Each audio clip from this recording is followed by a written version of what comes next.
जब बिल्ली भोली चिड़िया की मदद करने के लिए तैयार हो गई तो वो पहले चूहा के पास गई और सब चूहों को एक एक करके खाने लगी। तब चूहों का सरदार बोला कि आप हमें माफ़ करिए, हम चिड़िया की मदद करेंगे और लत्ती काटेंगे। चूहों का झुंड लत्ती काटने लगा।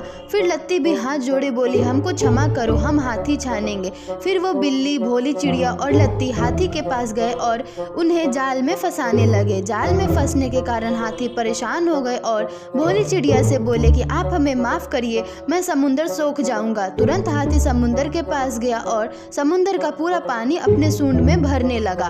फिर समुंदर बोलने लगा, मुझे अपनी गलती का एहसास है, आप मुझे मत सोखो, मैं आग बुझाऊंगा। फिर समुंदर आग के पास गया और पूरा आग बुझाने लगा। तब आग बोलने लगा, मुझे मत बुझाओ, मैं लाठी जलाऊंगा, मुझे मत बुझाओ। जल्दी से आग लाठी को जलाने लगा। देखते देखते आधी लाठी जलने लगी। फिर लाठी भी अपनी गलती का क्षमा मांगते हुए बोली, मुझे माफ करो, मैं सांप को मारूंगी। सारे लाठी मिलकर सांप को मारने लगे। जख्मी सांप बोला, मुझे नहीं मारो, मैं रानी को डसूंगा। और जैसे ही सांप रानी को डसने गया, रानी हाथ जोड़े बोली, मुझे नहीं डसो, मैं राजा को समझाऊंगी, अगर राजा नहीं माने तो मैं राजा का राज्य भंग कर दूंगी। रानी राजा को समझाने लगी, अगर आप बढ़ई को नहीं डांटेंगे तो मैं आपका राज्य भंग कर दूंगी। फिर राजा को बात समझ आ गई और उसने बढ़ई को डांटने का फैसला किया।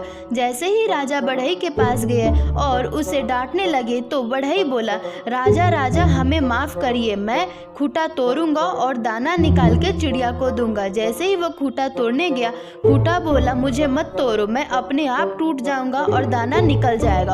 और ठीक वैसा ही हुआ, खूंटा टूट गया और चिड़िया अपना दाना ले ली और बिल्ली को धन्यवाद देकर उड़ गई। इस कहानी से हमें यही सीख मिलती है कि अगर हम सच्चे मन से कुछ करें तो वो जरूर पूरा होता है। चाहे हमें कितनी भी कठिनाई का सामना करना पड़े, हम जरूर सफल होते हैं। चिड़िया की कहानी यहीं पे खत्म होती है। अगर आप चैनल पर नए हैं तो चैनल को जरूर सब्सक्राइब करें और बेल आइकन प्रेस कर लें।